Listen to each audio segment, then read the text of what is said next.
विश्रामबाग येथील रेल्वे मालमत्तेवरील कारवाई प्रकरणी चौकशीची मागणी. संबंधित अधिकाऱ्यावर गुन्हे दाखल करून कारवाईतील वाहने ताब्यात घ्यावी. मनसे जिल्हा अध्यक्ष तानाजीराव सावंत यांची मागणी. सांगली शहरातील विश्रामबाग परिसरात आर सिटी मॉलजवळील भारतीय रेल्वे प्रशासनाच्या मालकीच्या जागेवर असलेली रेल्वेची पुरातन इमारत तसेच अनेक वर्षापासून उदरनिर्वाहासाठी व्यवसाय करणाऱ्या खोकेधारकांवर सांगली मिरज कुपवाड महानगरपालिकेकडून अतिक्रमण करून कारवाई करून सदर बांधकाम व खोकी पाडण्यात आली.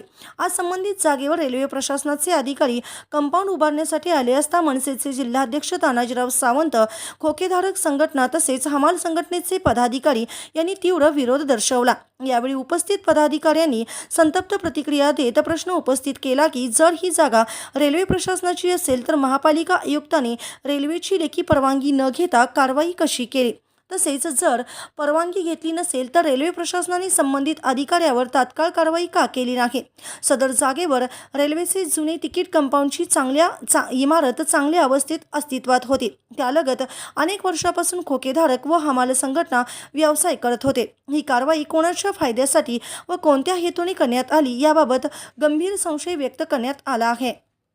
मनसे जिल्हाध्यक्ष तानाजीराव सावंत यांनी स्पष्ट मागणी केली की संबंधित आयुक्त व कारवाईत सहभागी सर्व अधिकाऱ्यांवर फौजदारी गुन्हे दाखल करण्यात यावेत. कारवाई दरम्यान वापरलेली सर्व यंत्रसामुग्री व वाहने तात्काळ जप्त करून ताब्यात घेण्यात यावेत. तसेच रेल्वे मालमत्तेचे झालेले नुकसान तपासून अधिकाऱ्यांवर कायदेशीर कारवाई करण्यात यावी. दरम्यान रेल्वे प्रशासनाच्या अधिकाऱ्यांनी घटनास्थळी उपस्थित राहून मनसेचे जिल्हाध्यक्ष तानाजीराव सावंत व संबंधित संघटनांच्या पदाधिकाऱ्यांबरोबर लवकरच संयुक्त बैठक आयोजित करून संपूर्ण प्रकरणावर चर्चा करून योग्य तो निर्णय घेतला जाईल असे आश्वासन दिले आहे.